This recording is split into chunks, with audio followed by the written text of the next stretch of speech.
मध्ये ते विक्रमी मताने म्हणजे जवळजवळ त्यांची निवड झालेली होती आणि मोठ्या पक्षांच्या उमेदवारांचं डिपॉझिट सुद्धा जप्त झालेलं होतं आणि त्यानंतर त्यांनी शिक्षक आणि आर्ट कायद्याविरुद्ध अशासकीय विधेयक विधानसभेत त्यांनी सादर तसंच एक लास्ट मी रस्त्यावर आणि गोरगरिबांच्या घरात शिक्षण पोहोचणाऱ्या 13 वर्ष संघर्ष करणाऱ्या 60 वस्ती शाळा शिक्षकांना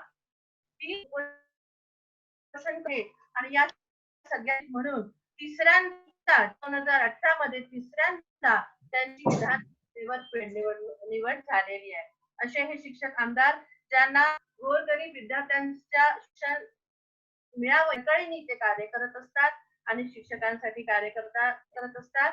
तर मी आपल्या सर्वांसमोर निमंत्रित करते माननीय कपिल पाटील सरांना.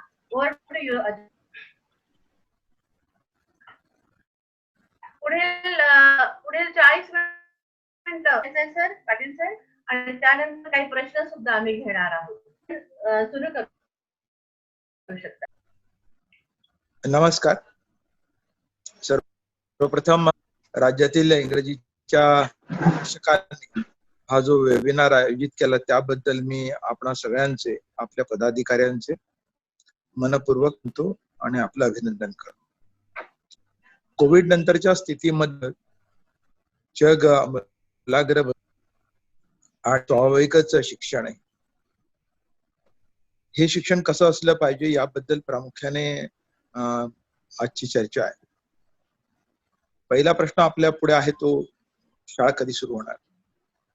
पालक चिंतेत आहेत आणि बहुसंख्य पालकांचं म्हणणं असं आहे की शाळा इतक्यात लवकर सुरू करू नये, कारण कोरोनाची स्थिती दिवसेंदिवस भयंकर होते आहे आणि अशात लहान मुलांवर कोणताही प्रयोग होऊ नये, कारण जिथे गर्दी असते गॅदरिंग असतं तिथे कोरोनाच्या संसर्गाची प्रादुर्भावाची जास्त शक्यता असते आणि लहान मुलं एकत्र येण्यातून खेळण्यातून आजाराला निमंत्रण दिले जाऊ शकते. मी स्वतः माननीय मुख्यमंत्र्यांच्या सोबत झालेल्या बैठकीत आणि त्याआधी माननीय शिक्षण मंत्र्यांच्या झालेल्या बैठकीत पत्र दिलं होतं की शाळा सुरू करण्याची घाई करू नये आणि कोरोना ओसरल्यानंतर शाळा सुरू केल्यानंतर हे शैक्षणिक वर्ष आणि पुढचं शैक्षणिक वर्ष एकत्रितपणे त्याचा विचार करता येईल. शिक्षक तयार आहेत, सुट्ट्या सगळ्या रद्द करता येतील, प्रत्येक शनिवारी काम करता येईल आणि हा जो मधला महिना 2 महिन्याचा जो काळ गेलेला असेल तो काळ आपल्याला भरून काढता येईल. प्रश्न असा आहे की तोपर्यंत काय, तोपर्यंत हा प्रयत्न जरूर केला जावा की ऑनलाईन शिक्षणाचा जो पर्याय किंवा टेलिव्हिजनचा पर्याय, पण हे पूरक माध्यमही आहेत, हे काही आपल्या शालेय शिक्षणाला पर्याय असू शकत नाही. शालेय शिक्षण हे अत्यावश्यक आहे, पण ते सुरू होत नाही तोवर शाळा बंद असल्या तरी शिक्षण बंद असं होता कामा नये. कारण उद्या सरकारी भूमिका गेली, शाळा शिक्षण बंद आहे, मग आम्ही तुमची पगारी थांबवतो. प्रश्न पगाराचा नाही आहे. मुलं पण आज कोंडलेली आहेत एकत्र घरात आणि त्यांना घरात टीव्हीच्या माध्यमातून आपल्या पुढे त्यांच्या पुढे जाता येईल.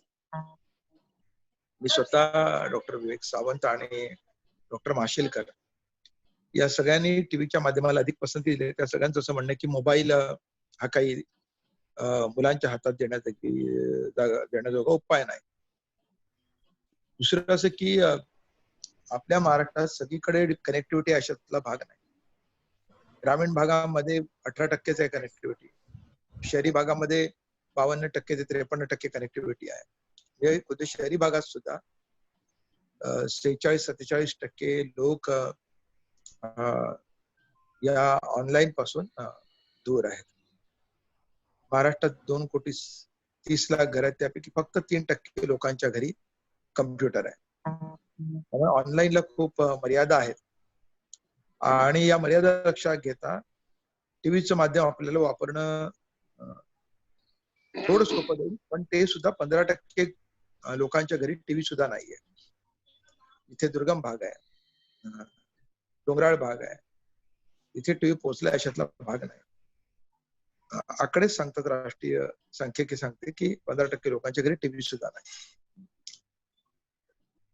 पण जिथे करोना पोहोचलेला आणि पोहोचण्याची शक्यता नाही आणि किंवा तिथे अधिक काळजी घेऊन त्या ठिकाणचं शिक्षण सुरू करायला हरकत नाही, उर्वरित भागामध्ये हे पर्याय उपलब्ध करणं. माननीय मुख्यमंत्र्यांनी प्रीलोडेड टॅब द्या असं सुचवलेलं आहे. आधीच आर्थिक डबघाईत महाराष्ट्र शासन कधी टॅब देईल हा मोठा प्रश्न आहे. पण आपण हातावर हात ठेवून काही चालणार नाही. हे नव्या जगाचं माध्यम आपण वापरलं पाहिजे. हे पूरक आहे, याच्यातनं काही हे नाही. 2-3 गोष्टी की अभ्यासक्रम कमी करावा, तर अभ्यासक्रम कमी करावा असं माझं मत नाही, पण पाठ्यपुस्तकाचा भार कमी करता येईल. अभ्यासक्रम मध्ये अध्ययन क्षमता आणणं किंवा तो विषय कळला की नाही एवढाच मुद्दा आहे. त्यातल्या कन्सेप्ट कळल्या की नाही, तर तेवढ्यावर आपण जोर द्यावा. उरलेल्या ठिकाणी थोडी कपात केली तरी चालेल. अर्जांची कपात करता येईल, तास भरून काढता येईल. आम्ही शिक्षक भरतीच्या माध्यमातून सुभाष मोरे या वेबिनारला जॉईन झालेले आहेत. त्यांनी एक निवेदन तयार केलेलं आहे की तास कमी करावे. आम्ही तो एक प्रयत्न करून पाहतो आरटी प्रमाणे. आता याबद्दलचा निर्णय अर्थात सरकारने घ्यायचा, जेव्हा घेईल त्यावेळेला आपण सहकार्य करू. पण तोपर्यंत शिक्षकांना कोविडच्या ड्युटीतून मुक्त करणं, त्यांना पुन्हा पुढचे 15 दिवस होम क्वारंटाईन ठेवणे, मग त्यांचा उपयोग करून घेणं, त्या काळामध्ये त्यांचं ऑनलाईन प्रशिक्षण घेणं, या सगळ्या गोष्टी सोपस्कार कराव्या लागतील. शासनाने अद्याप हे सोपस्कार सुरू केले असं चित्र दिसत नाही. कदाचित ते लवकर करतील अपेक्षा. राहता राहिला प्रश्न इंग्रजीचा. इंग्रजीचे शिक्षक खूप मेहनत घेतात आणि खूप सर्जनशीलतेने अनेक प्रयोग करतात. अनेक शिक्षकांची मला माहिती पण आहे, सगळ्यांपर्यंत पोहोचल्याशातला भाग नाही. पण महाराष्ट्रामध्ये इंग्रजीकडे कमालीचं दुर्लक्ष झालेलं आहे. त्यामुळे इंग्रजीच्या शिक्षणाचा अध्यापनाची पद्धत, अध्ययनाची पद्धत, शैक्षणिक अभ्यासक्रमाची पद्धत थोडी बदलावी लागेल. अधिक लक्ष इंग्रजीकडे द्यावं लागेल, अधिक तासिका द्याव्या लागतील, अधिक वेळ द्यावा लागेल आणि स्पोकन इंग्लिशकडे, व्यावहारिक इंग्रजीकडे आपल्याला अधिक भर द्यावा लागेल. ज्यांचं इंग्रजी चांगलं आहे ते लिटरेचरकडे जाऊ शकतील, पण त्यांना लिटरेचरकडे जायचं नाही, त्यांना कामकाजाची भाषा, व्यवहाराची भाषा आली पाहिजे. आणि आजचा सध्याचा अभ्यासक्रम पाहता तो परिणाम त्यातून उपलब्ध होतो, निघतो असं दिसत नाही. आणि त्यामुळे आमूलाग्र काही बदलाची आवश्यकता आहे. माझी विनंती आहे तुम्हाला इंग्रजीच्या सगळ्या शिक्षकांना की इंग्रजीचं शिक्षण हे अधिक प्रभावी कसं करता येईल यासाठी आपण सगळ्यांनी उपाय सुचवावेत. आपण शासनाच्या दरबारी त्याचा पाठपुरावा सगळे म्हणून करूया आणि त्यातून काही चांगलं निष्पन्न झालं तर महाराष्ट्रामध्ये इंग्रजीचं शिक्षण आपण सुधारलं नाही तर मग खूप मागे पडू. कारण अन्यथा मग इंग्रजीच्या थेट माध्यमाच्या शाळा अधिकाधिक सुरू होत राहतील आणि पालक तिथे मुलांना घालतील. त्या मराठी माध्यमाच्या शाळा बायलिंग्वल करण्याची आवश्यकता आहे. मी हा आग्रह गेले अनेक दिवस मागतोय. ब्रिटिश असताना आपल्या शाळा बायलिंग्वल होत्या, म्हणून ब्रिटिश काळात शिक्षण ज्यांचं झालेलं आहे अशा सगळ्या आपल्या जे वयोवृद्ध हयात आहेत त्यांना विचारा तुम्ही. त्यांचं मराठी उत्तम आहे, इंग्रजी उत्तम आहे, संस्कृती चांगलं असतं, इतर विषय चांगले असतात, हिंदी चांगलं असतं. याचं कारण बायलिंग्वल असल्यामुळे इंग्रजी आणि मराठी मातृभाषा हे दोन्ही विषय पक्के होऊन जातात. ती बायलिंग्वलची पद्धत आपण आणली पाहिजे, केली पाहिजे. आणि त्यासाठी हा विषय इंग्रजीशी निगडीत असल्यामुळे इंग्रजीच्या शिक्षकांनी याबद्दल पुढाकार घ्यावा असं मला वाटतं. मी तुमच्या सोबत या सगळ्या अभियानामध्ये आपले काही प्रश्न असतील तर जरूर विचारा, मी प्रयत्न करेन आणि तुमचे मत जाणून घेऊ इच्छितो. मी जे काही मांडलं त्याबद्दल ते मोकळेपणाने मांड. धन्यवाद. मी थँक्यू सर. तुम्ही अगदी म्हणजे थोडक्यात पण महत्वाच्या टिप्स आम्हाला दिल्या, बऱ्याच काही माहिती दिली. आमच्याकडे काही शिक्षक मंडळी आहे जे उत्सुक आहेत, काही प्रश्न त्यांच्या मनामध्ये चाललेले आहेत या लॉकडाऊनच्या काळामध्ये आणि त्यांना चिंता आहे की कसं काय होईल पुढचं सेशन. या संबंधाने काही शिक्षक जे आम्हाला म्हणत होते की काही प्रश्न आम्ही विचारू शकू का, तर त्या अनुषंगाने मी मिस्टर बलदेव आडे सरांना एक प्रश्न त्यांच्या प्रश्न विचारण्याची विनंती करतो आहे. आडे सर, तुम्ही प्रश्न विचारू शकता. हॅलो, नमस्कार कपिल भाऊ. बोला. आम्ही इंग्लिश फोरम नावाचा आमचा हा फोरम आहे. मागील 3 वर्षांपासून आम्ही सुरू केलेला आहे इंग्रजी शिक्षकांच्यासाठी आणि एक ऑब्जेक्टिव्ह आम्ही ठेवलेला आहे की शिक्षकांचं प्रोफेशनल डेव्हलपमेंट घडवून आणायचं आणि त्याचबरोबरीने जसं ह्युमॅनिटी आहे, रॅशनॅलिटी आहे, नॅशनॅलिटी आहे आणि कॉन्स्टिट्यूशन या विषयांवरती आम्ही भर दिलेला आहे आणि विविध उपक्रम राबवून आम्ही शिक्षकांमध्ये हे मूल्य रुजवत आहोत. तर कपिल भाऊ, हे आजचे जे विषय होते शिक्षक, विद्यार्थी, शाळा आणि शासन यांची या कोविड-19 मध्ये काय भूमिका असेल त्याबाबत तुम्ही सुंदर मार्गदर्शन केलं. परंतु याला सोडून म्हणजे जे महाराष्ट्रामध्ये जे काही गंभीर विषय आहेत त्याच्या संदर्भामध्ये मी तुम्हाला एक प्रश्न विचारतो आणि संपूर्ण महाराष्ट्रामध्ये जे दुःखी कष्टी शिक्षक आहेत, जे समस्याग्रस्त शिक्षक आहेत आणि त्यांचा विधान परिषदेमध्ये कपिल पाटील सर एक बुलंद आवाज आहे हे सर्वांना संपूर्ण महाराष्ट्राला माहित आहे. आणि म्हणून एक प्रश्न असा आहे की राज्यातील अनेक खाजगी अनुदानित शाळा विद्यार्थी संख्येअभावी बंद पडत आहेत. शिक्षक अतिरिक्त ठरत आहेत. विद्यार्थी शोधून आणणे तसेच विद्यार्थ्यांना ने-आण करण्यासाठी राज्यातील खाजगी अनुदानित शाळांचे शाळा संचालक शिक्षकांकडून दर महिन्याला हजारो रुपये घेतात. उपाय म्हणून वर्ग 5वी आणि वर्ग 8वी साठी सेंट्रल ऍडमिशन प्रोसेस द्वारा प्रवेश निश्चित करता येईल का, असा काही प्रस्ताव आहे का, विचाराधीन आहे का, हा एक प्रश्न. दुसरं, खाजगी अनुदानित शाळा संचालकांद्वारा शिक्षकांचे आर्थिक शोषण आणि मानसिक छळ केला होतो. शासनाकडे काही उपाययोजना आहे का या संदर्भामध्ये? तुम्ही पाठपुरावा सतत करत आहात, पण याच्या संदर्भामध्ये काही उपाययोजना आहे का? आणि तिसरा प्रश्न असा आहे की 2005 नंतर लागलेल्या अनुदानित शाळांतील शिक्षकांना जुनी पेन्शन योजना लागू करण्याबाबत शासनाची काय भूमिका आहे? तुम्ही पाठपुरावा केलेला आहे. मागील 15 वर्षापासून शिक्षक आंदोलन करत आहेत. तुम्ही सतत त्या आंदोलनामध्ये सहभागी होत आहेत आणि शासनाची काय भूमिका आहे?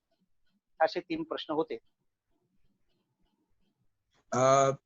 तुम्ही 3 मोठे प्रश्न विचारले आणि आपल्या विषयाशी निगडीत आजच्या नाही आहेत हे विषय, पण तरी महत्वाचे आहेत आपल्या शिक्षकांसाठी, म्हणून मी त्याची उत्तर देतो. एक तर शिक्षक सरप्लस होण्याचं जे कारण आहे त्याला कारण शासनाचं धोरण आहे. पहिल्यांदा तुम्ही जे प्रश्न विचारताय मला, मी काही शासनाचा प्रतिनिधी नाही, मी शिक्षकांचा प्रतिनिधी आहे. बरोबर. मी सरकार पक्षात कोणत्या नाही आहे, हा जरा फरक लक्षात घ्या. आणि त्यामुळे हॅलो, येतोय माझा आवाज ना? आवाज येतो आहे सर. तुम्ही व्हिडिओ आपला चालू करा सर. व्हिडिओ हो आहे, सुरू आहे.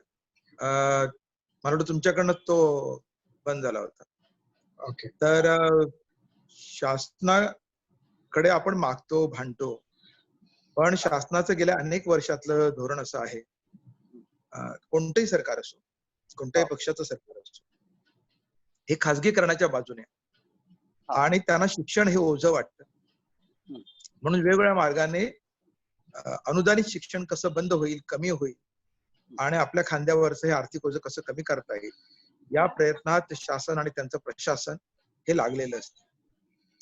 आपले संच मान्यतेचे तावडेच्या काळातले जे GR आहेत तेही याचं द्योतक आहे. ते चालणाऱ्या सगळ्या शाळा त्यांनी बंद केल्या. म्हणजे पूर्वी आपल्याकडे प्रत्येक भाषेला वेगळा शिक्षक होता. आता 28 ऑगस्ट 2015चा जो GR आहे त्यानुसार इंग्रजी, मराठी आणि हिंदी या तिन्ही भाषांना म्हणून एकच शिक्षक आहे. गणित आणि विज्ञानामुळे या दोघांना म्हणून एकच विषय आहे. सोशल सायन्सला शिक्षकच नाही. कला क्रीडा विषयांच्या शिक्षकांचं महत्व कमी करून टाक. ज्या विषयांचं महत्व असायला हवं, जी शिक्षक संख्या अपेक्षित आहे ती शिक्षक संख्या काढून टाक. म्हणजे अनुदानित शाळांमधले शिक्षण शिक्षकाविना चालू राहील यासाठी त्यांचा सगळा प्रयत्न सुरू असतो.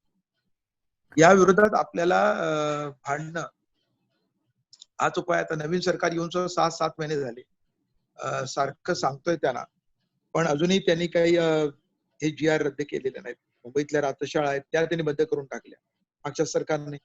हेही सरकार आता शाळा सुरू करण्याच्या तयारीत नाही. आणि प्रशासनाचं ऐकणं एवढाच त्यांचा प्रयत्न राहतो आणि प्रशासन हे त्याच जुन्या पद्धतीनं खाजगीकरणाच्या दिशेने काम करते.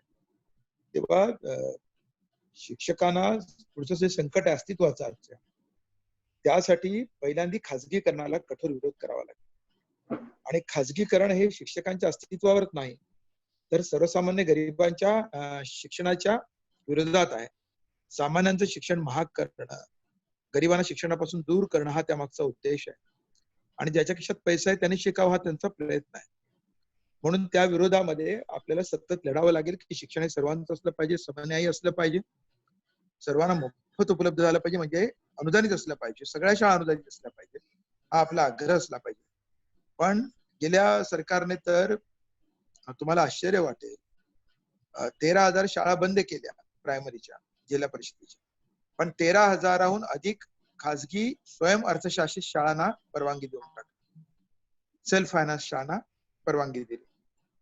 आता असं जर चालू राहिलं तर शाळा कमी होणार.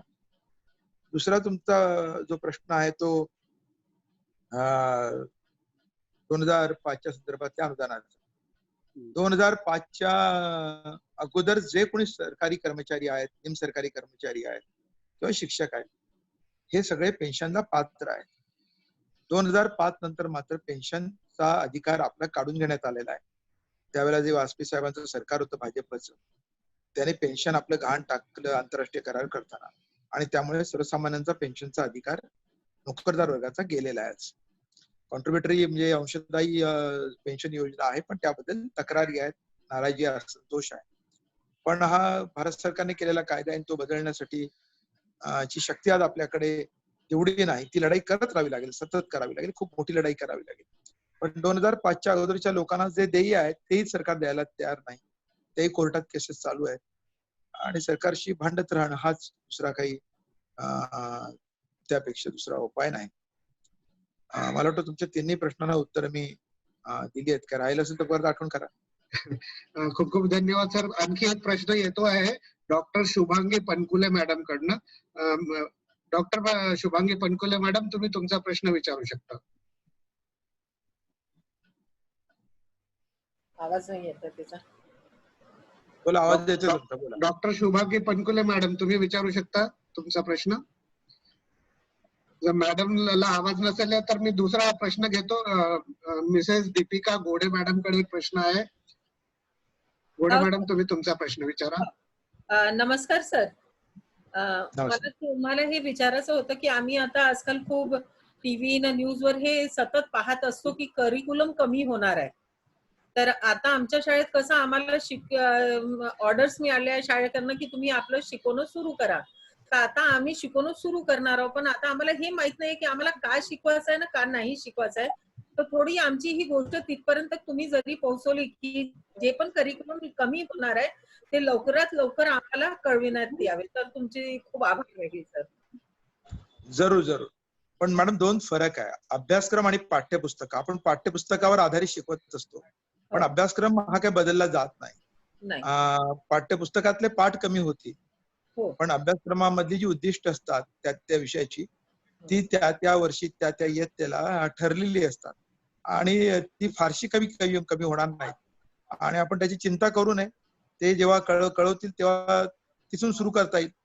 तोपर्यंत तुम्ही जो प्रयत्न करतात तो कौतुकास्पद आहे, वाखाणण्याजोगा आहे. चालू ठेवा ते. सर, आणखी एक प्रश्न आहे डॉक्टर शुभांगी पनकुले. आता ते त्यांना मला वाटते ऐकायला येत असेल. डॉक्टर शुभांगी पनकुले मॅडम, तुम्ही तुमचा प्रश्न विचारू शकता. हॅलो. आवाजच नाही येत. त्यांचा काहीतरी माईकचा प्रॉब्लेम असेल. अनम्यूट करायला सांगा. हा, अनम्यूट केलेला आहे सर. अनम्यूट केलेला आहे त्यांना. हा, त्यांचा. अच्छा, नेक्स्ट क्वेश्चन आहे मिसेस टेरेसा जॉर्ज कडनं. मिसेस टेरेसा जॉर्ज, तुम्ही तुमचा प्रश्न विचारू शकता.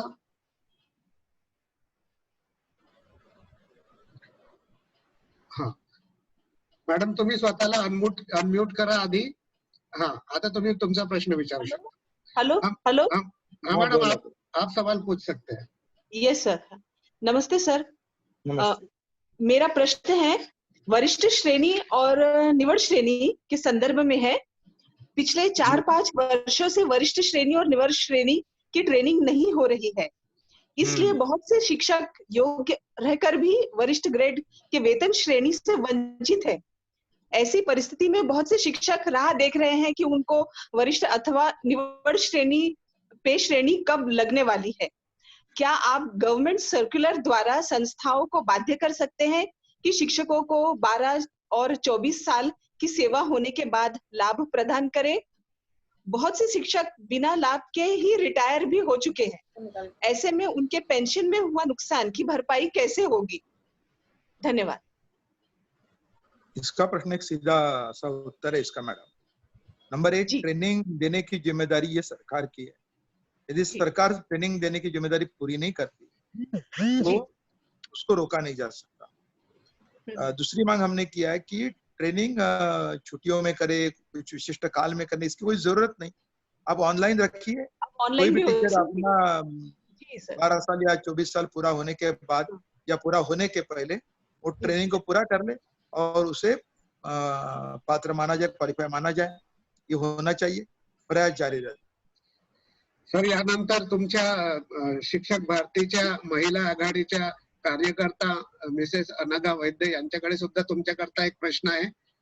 Mrs Anagha Vaidya madam, please. नमस्कार सर। नमस्कार।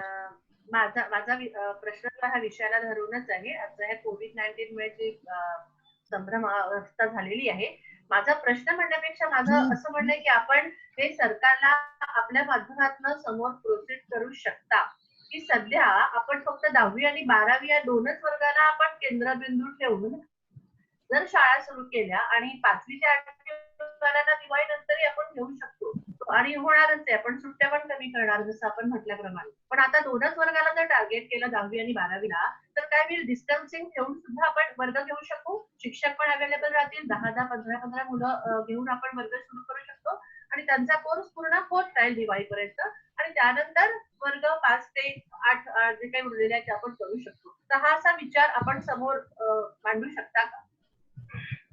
नाही, चांगली सजेशन आहे आणि जरूर पाठपुरावा करेल, नक्कीच।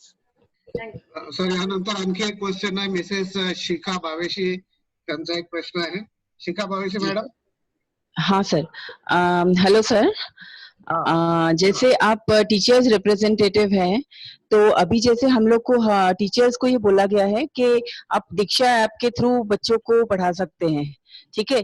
लेकिन अभी आपके अपने ही एक जो भी आपने मुझे हम लोग को बताया उसमें आपने बताया कि बहुत सारे बच्चे इन सारी चीजों से वंचित है because of lack of gadgets and all. तो सर ऐसे 40% बच्चे हैं जो इस ऐप के थ्रू नहीं पढ़ पा रहे just because of all these things कि उनके पास में नहीं है ऐप, मोबाइल नहीं है, एंड्रॉइड नहीं है, लैपटॉप नहीं है। तो सर ये ऐप अगर हम हर जगह पे हम लोगों ने इसको लागू किया है तो ये 40% बच्चों के लिए फिर हमारे पास में क्या प्रोविजन हो सकता है? मैडम, आपका प्रश्न बहुत ही मार्मिक है और महत्वपूर्ण है। आपने कल ही न्यूज पढ़ी होगी कि केरल में ऑनलाइन एजुकेशन शुरू हुआ है जी। और एक 9 की लड़की ने घर में टीवी न होने से, वहां तो मोबाइल तो बहुत दूर की बात, जी। उन्होंने टीवी से शुरू कर दिया था।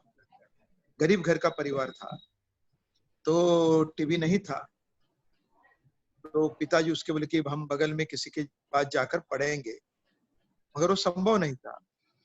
तो टीवी नहीं है, इसीलिए उस तनाव से उस बच्चे ने अपनी जीवन यात्रा खत्म की। तो हाँ सर, ये हमारे देश की वास्तविक स्थिति है और इसी को नजरअंदाज किया जाता है। हम शहरों में रहने वाले लोग, मिडिल क्लास लोग, हमारे बाहर कोई दुनिया है, देश है, समाज है, ये सोचते नहीं। और एक नन्ही जान को इस एक विपदा ने इस तरह से, कोरोना से मरना अलग बात, मगर कोरोना के बाद ये जो नई विपदा आई है, ये इसको समझना होगा। हमारे देश में, हमारे समाज में जो विषमता है, जो आर्थिक अंतर है, डिस्क्रिमिनेशन है, उसको दूर करने के लिए काफी प्रयास करने पड़ेंगे। तो इसलिए बस सरकार को बताना पड़ेगा और उन बच्चों के प्रति आप क्या कर सकते बताना पड़ेगा। जी सर, जी sir, thank you sir, thank you so much. Deepika madam, और कोई सवाल है किसी से? देखिए प्लीज। सर रामड़े सर को आप अनम्यूट कीजिए, उनसे सवाल है, उन्होंने हाथ खड़ा किया है। कौन से सर है? Ramde sir. Jamde? Ramde. RM। Okay, Ramde sir. Ramde sir, आप अनम्यूट कीजिए अपने आप को। Ramde sir, you can ask your question. Am I audible to you? Yes. मेरा आवाज आ रहा है? हाँ आ रहा है। तो मेरा पाटिल सर से सवाल था कि सर अभी एक्चुअली ऐसे डायरेक्शन चल रहे हैं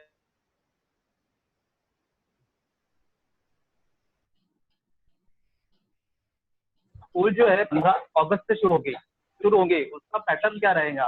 जैसे कि विदर्भा में जो स्कूल शुरू होती है वो 26 जून से शुरू होती है, तो टीचर्स को 26 जून से स्कूल में जाना पड़ेगा या उनको भी स्टूडेंट्स के साथ 15 अगस्त तक जाना पड़ेगा? तो एक ऐसी क्लियर डायरेक्शंस क्या है उसके बारे में? That's what I want to ask. आपकी और मेरी स्थिति कोई अलग नहीं है। भारत सरकार के जो मंत्री है निशंक साहब, उन्होंने कहा कि 15 अगस्त तक स्कूल शुरू होना बहुत मुश्किल लग रहा है और यदि उनकी ये एडवाइजरी है तो सभी को ये निर्देश है। इसका मतलब है कि 15 के बाद शुरू हो गए या नहीं हो गए ये भी अभी पता नहीं, क्योंकि वैक्सीन आएगा सितंबर में या अक्टूबर में, उसका भी कंफर्मेशन है। मगर जब तक वैक्सीन नहीं आता तब तक फिजिकली स्कूल शुरू करना बहुत मुश्किल है। तो बाकी पर्यायों के बारे में चर्चा हो सकती है। ग्रामीण इलाकों में जहाँ कोरोना नहीं पहुंचा है वहाँ हम पहुंच सकते हैं अन्य माध्यमों से। इसमें मैं चाहता हूँ कि आपसे कुछ सजेशन आए कि एजुकेशन हम कैसे जारी रखें बिना स्कूल शुरू किए। ये मैं आपसे चाहता हूँ ताकि मैं सरकार से पूछ सकूं। सर इस पर मैं बोलना चाहूंगी थोड़ा। जी मैडम, हाँ हमारे स्कूल में सर 10-5 मिनट है, इसके बाद मुझे एक दूसरे मीटिंग में जाना होगा। अच्छा सर, हमारे स्कूल में सर हमने अभी वीडियो और ऑडियो बनाकर बच्चों को पहुंचाना शुरू कर दिए, जिसमें धीरे धीरे बच्चे पार्टिसिपेट करने लग गए हैं। लेकिन फिर वही प्रॉब्लम आता है कि सबके पास एंड्रॉइड मोबाइल नहीं है, लेकिन अगर हम घर में थोड़ा बहुत मेहनत कर ले और ऑडियो वीडियो बना ले तो सर पढ़ाई हो सकती है। वर्कशीट और ये सब देकर बच्चे कर रहे हैं थोड़ा थोड़ा, क्योंकि माँ बाप भी तैयार नहीं है बच्चों को स्कूल भेजने के लिए। नहीं, बिल्कुल। मैंने एक सुझाव दिया वर्कशीट का और वर्कबुक का, एक्टिविटी बुक का, कि टेक्स्ट बुक आप पहुंचा रहे हैं, सबके यहाँ पहुंचाना चाहिए, एडेड अनएडेड ये फर्क न किया बिना। उसके साथ आने वाले 15-20 दिन में या महीने के अंदर वर्कबुक और एक्टिविटी बुक बना लिया जाए और वो भी पहुंचा दिया जाए, तो कोई फर्क नहीं पड़ता। एक महीना और है, लगा सकता है। अभी तक सरकार ने तैयारी शुरू की कि नहीं मुझे पता नहीं, मगर कहना मुश्किल है, क्योंकि सरकार मतलब कैसा होता है, गांव की भाषा अपने गांव की भाषा में बोलते हैं, तलावात बसलेली म्हैस असते, ती उठत नाही लवकर, त्यामुळे अडचण आहे। सर एक प्रश्न मला विचारायचा होता सर। हाँ नदीम सर। हाँ नदीम सर। हाँ नमस्कार सर। नमस्कार। एक प्रश्न मला विचारायचा होता सर की शिक्षण भारतीचे प्रमुख या नात्याने आपण शिक्षण मंत्र्यांशी काही चर्चा केली आहे का, आणि आपलं विजन काय आहे? कारण कोरोना आधीची स्थिती आणि कोरोना नंतरची स्थिती, एक प्रशिक्षक म्हणून माझा प्रश्न आहे की शिक्षकांना प्रशिक्षणाची खूप गरज आहे आणि बदललेलं प्रशिक्षण आता हवं असेल तर यात आपलं काय विजन आहे सर? आपली काही चर्चा झाली आहे का? माननीय शिक्षण मंत्री आणि माननीय मुख्यमंत्री या दोघांशी चर्चा झालेली आहे। एक विषय पण झाली मुख्यमंत्र्यांच्या सोबत, आणि मगाशी मी सुरुवातीला जे निवेदन केलं तीच चर्चा त्यांच्या पुढे झाली आणि तेच निवेदन त्यांच्या पुढे ठेवलेलं आहे। आता शासनाचं धोरण स्पष्ट व्हायचं ते अजून झालेलं नाही, सरकार काय करू मागतं, थांबावं लागेल। एक शेवटचा प्रश्न चॅटबॉक्स मध्ये आलेला आहे. एक लास्ट हा. क्वेश्चन आहे. भूपेश हा. चव्हाण यांचा प्रश्न. सांगा ना प्रश्न. भूपेश चव्हाण सर. हा, भूपेश चव्हाणचा आहे, पण मी वाचून दाखवते. चॅटबॉक्स आलाय. करोनामुळे शाळा सुरू करण्यात अडचण येत आहे हे मान्य, पण अशा प्रसंगी शिक्षकांची सेवा इतरत्र अधिग्रहित केल्या जात आहे.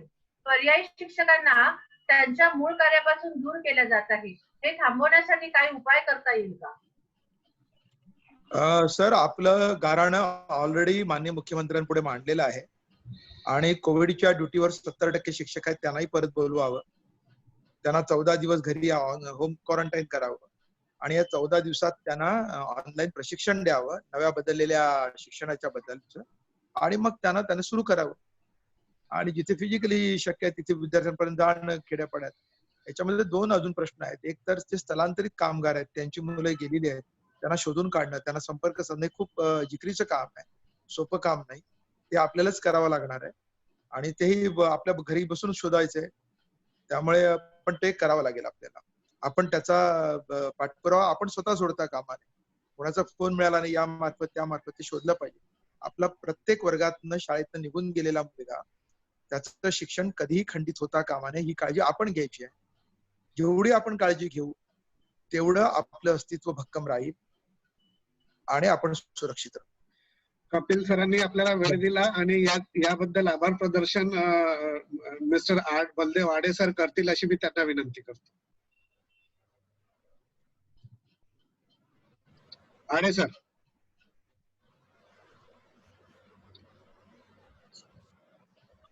आडे सर.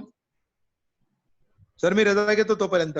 आभाराची आवश्यकता नाही, तुम्ही बोललात हेच खूप आहे. आडे सर आहेत तर आपण 2 मिनिटं. एक मिनिट सर. कपिल भाऊ, तुमचं आभार तर आहेच आहे आणि तुम्ही इंग्लिश फोरमच्या मंचावर येऊन एक मौलिक मार्गदर्शन केलं.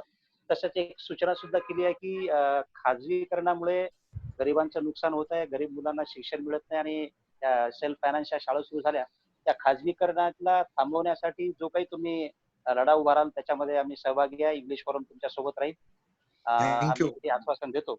आणि तुमचा खूप खूप आभार. आणि पुन्हा एखाद्या वेळेस तुम्हाला वेळ मिळाला की आम्हाला आमच्याशी बोलण्याची संधी उपलब्ध करून द्या.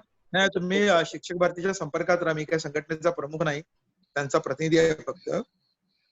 आमचे अध्यक्ष आहेत अशोक बेलसरे सर आणि कार्याध्यक्ष आहेत सुभाष मोरे, जलेंद्र सरोदे कार्यवाह आहेत. तर तुम्ही त्यांच्या संपर्कात, मला वाटतं आजच्या या वेबिनार मध्ये कार्याध्यक्ष आमचे सामील आहेत मोरे सर. सुद्धा धन्यवाद. मोरे साहेबांना सुद्धा खूप खूप धन्यवाद. धन्यवाद. Thank you sir. Thank you so much.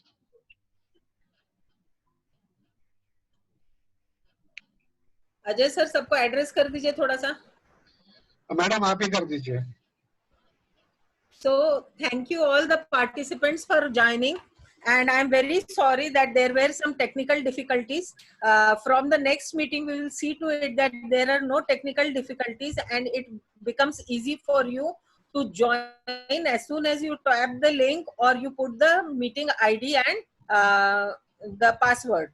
And sorry that it took a lot of time and patience from your side to be there in this meeting. And from the next time we will give you a good support, and I think that you will be there again in the next meeting. Thank you. Thank you all. Thank you. I'm ending the meeting. Thank you very much. Thank you Nadeem sir, आप जुड़ गए, बहुत बहुत धन्यवाद. Thank you Ajay sir. Thank you everyone. Thank you. Thanks everyone. बहुत अच्छा हुआ. Thank you Ade sir. Thank you one and all the participants. Keep joining us whenever our webinar is there, whenever Zoom conference is there. Please keep joining us. Thank you so much. Thank you. Bye. Bye.